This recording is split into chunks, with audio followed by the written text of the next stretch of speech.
आपने फिल्मों में किडनैपिंग के बहुत से केस देखे होंगे जिसमें किसी बिजनेसमैन या किसी मिनिस्टर के बच्चों की किडनैपिंग आसानी से हो जाती है। लेकिन असल जिंदगी की बात करें तो आप शायद इस बात से संतुष्ट नहीं होंगे कि किसी मंत्री के फैमिली मेंबर्स की भी किडनैपिंग हो सकती है। लेकिन आज आपको भारतीय इतिहास से जुड़ा एक ऐसा ही किस्सा सुनाने जा रहे हैं जो भारतीय इतिहास की सबसे हाई प्रोफाइल किडनैपिंग है, और वो है देश के गृहमंत्री के बेटी की किडनैपिंग। अब तक के एकमात्र मुसलमान गृहमंत्री रहे मुफ्ती मोहम्मद सईद के बेटी की किडनैपिंग का किस्सा सुनाने जा रहे हैं। मुफ्ती मोहम्मद सईद 1989 के लोकसभा चुनाव से तुरंत पहले कांग्रेस का साथ छोड़कर जनता दल का दामन थाम लिया। चुनाव जीतने के बाद बीपी सिंह ने उन्हें गृहमंत्री भी नियुक्त कर दिया। नई सरकार बने अभी एक हफ्ता भी पूरा नहीं हुआ और केंद्रीय गृहमंत्री की बेटी रुबैया सईद किडनैप हो गईं। वे जैसे ही ललदद अस्पताल से अपनी ड्यूटी पूरी करने के बाद घर की ओर निकली। आपको बता दें कि वे एमबीबीएस का कोर्स पूरा करने के बाद इसी अस्पताल में इंटर्नशिप कर रही थीं। जैसे वे बाहर निकली, उनकी मिनी बस में 5 नौजवान सवार हुए। पहले से भी कुछ यात्री बैठे थे।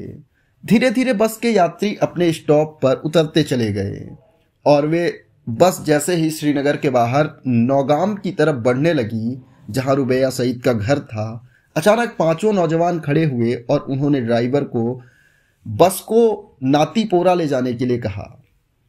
नातीपोरा में एक नीली मारुति कार उनका इंतजार कर रही थी।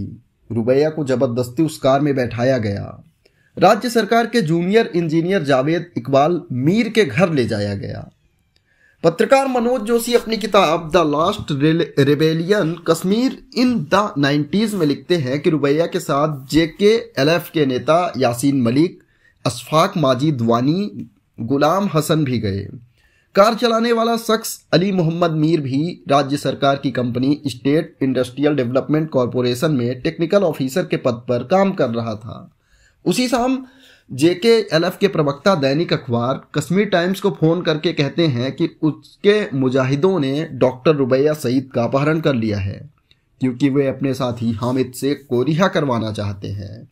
हामिद शेख के अलावा उन्होंने अपने 4 दूसरे साथियों शेर खां, जावेद अहमद जरगर, नूर मोहम्मद कलवल और मोहम्मद अल्ताफ भट्ट के भी रिहाई की मांग की। उस समय मुख्यमंत्री फारूक अब्दुल्ला देश में नहीं थे। वे अपना इलाज कराने के लिए इंग्लैंड गए थे। राज्य के पुलिस प्रमुख को केंद्र सरकार की तरफ से निर्देश किया गया था कि कोई भी ऐसा काम न करें जिससे चरमपंथियों को रुबैया सईद को मारने का बहाना मिल जाए। भारतीय खुफिया एजेंसी रॉ के पूर्व प्रमुख AS तुलत अपनी किताब कश्मीर द वाजपेयी ईयर्स में लिखते हैं कि JKLF ने सबसे पहले फारूक अब्दुल्ला की सबसे बड़ी बेटी साफिया अब्दुल्ला को अगवा करने की योजना बनाई थी, लेकिन ऐसा कर पाना मुश्किल था क्योंकि उनके निवास गुपकर रोड की सुरक्षा व्यवस्था बहुत ही मजबूत थी और दूसरे उन दिनों साफिया बहुत बाहर भी नहीं निकलती थीं। इस योजना को छोड़ने के बाद JKLF ने सीनियर SP अल्लाह बख्श की बेटी को भी अपहरण करने की योजना बनाई। अल्लाह बख्श पर 1987 में चुनाव में धांधली करवाने के आरोप लगे थे, लेकिन रुबैया सईद के अस्पताल जाने की वजह से वे आरोपियों की सबसे सॉफ्ट टारगेट थीं।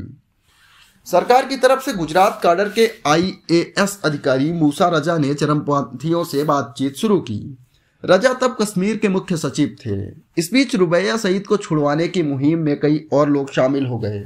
उनमें शामिल थे इलाहाबाद हाई कोर्ट के जज मोतीलाल कौल, विधायक मीर मुस्तफ़ा और MUF के संस्थापक और बाद में हुर्रियत के प्रमुख बने मौलवी अब्बास अंसारी। इसी बीच 11 दिसंबर 1989 की सुबह फारूक अब्दुल्ला इंग्लैंड से वापस श्रीनगर लौटे।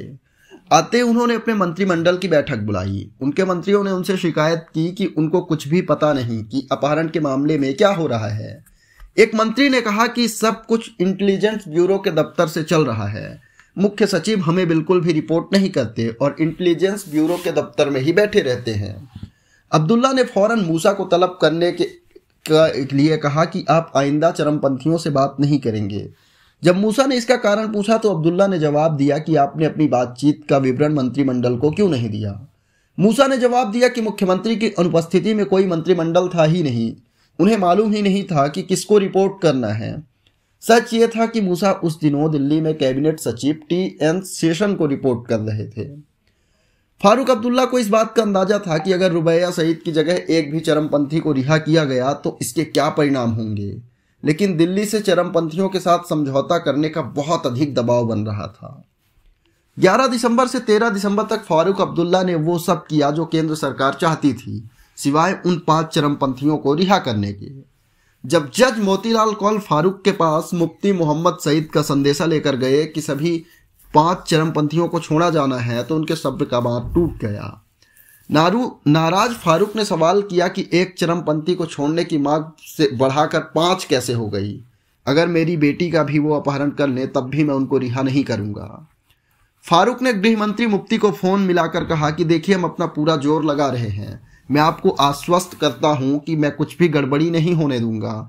मुफ्ती साहब, मैं आपकी बेटी के लिए वो सब कर रहा हूं जो मैंने अपनी खुद की बेटी के लिए किया होता। लेकिन 13 दिसंबर की सुबह प्रधानमंत्री वीपी सिंह ने फारूक को फोन करके 5 चरमपंथियों को रिहा करने का अनुरोध किया। फारूक ने तब भी ऐसा करने में अपनी झिझक दिखाई। कुछ ही घंटों में वीपी सिंह के मंत्रिमंडल में मंत्री इंदर कुमार गुजराल और आरिफ मोहम्मद खान इंटेलिजेंस ब्यूरो के प्रमुख एमके नारायण के साथ श्रीनगर पहुंच गए। फारूक अब्दुल्ला के साथ मंत्रियों की बैठक हुई और यह निर्णय लिया गया कि उन चरमपंथियों को छोड़ देना चाहिए। फारूक का जवाब था, अगर आप उन्हें छोड़ ही देना चाहते हैं तो छोड़ दीजिए, लेकिन मैं अपना विरोध दर्ज कराना चाहता हूं। उन्होंने साफ साफ कहा कि अगर सरकार धीरज रखे तो रुपया को बिना किसी हानि के छुड़ाया जा सकता है, वो भी बिना किसी चरमपंथी को छोड़े बिना। लेकिन बात नहीं बनी। उसी दोपहर 3 बजे 5 चरमपंथियों को अवामी एक्शन कमेटी के मुख्यालय मीरवाइज मंजिल के पास राजौरी कदल में रिहा कर दिया गया। वहां उनके स्वागत में एक बहुत बड़ी भीड़ जमा हो गई और उनको एक जुलूस की शक्ल मिल गई। कुछ ही देर में श्रीनगर की सड़कें जाम हो गई और उन आरोपियों को सड़कों पर घुमाया भी गया। कुछ घंटे बाद शाम 7 बजे रुबैया सईद को रिहा कर दिया गया। इस घटना ने चरमपंथी हिंसा के दरवाजे खोल दिए और अपहरणों की झड़ी लग गई। राज्य की राजधानी श्रीनगर में बहुत कम सरकारी कर्मचारी रह गए और करीब करीब सभी लोग जम्मू का रुख कर लिया। बहुत ने कश्मीरियों को लगने लगा कि आज़ादी पाने की वे कगार में हैं। बहुतों ने अपनी घड़ियां पीछे करके पाकिस्तान का समय भी मिला लिया। 6 अप्रैल 1990 को कश्मीर विश्वविद्यालय के उप कुलपति मुशीरुल हक और उनके निजी सचिव अब्दुल गनी और श्रीनगर में हिंदुस्तान मशीन टूल्स के महाप्रबंधन HL खेड़ा का भी अपहरण कर लिया। सरकार ने इनके बदले चरमपंथियों के रिहाई की मांग को ठुकरा दिया, जिसके बाद इन तीनों की हत्या कर दी गई। इतिहास से जुड़ी ऐसी तमाम अनोखी और दिलचस्प खबरों के लिए आप हमारे चैनल को सब्सक्राइब कर लीजिए। वीडियो अच्छा लगा हो तो एक लाइक और शेयर जरूर करें।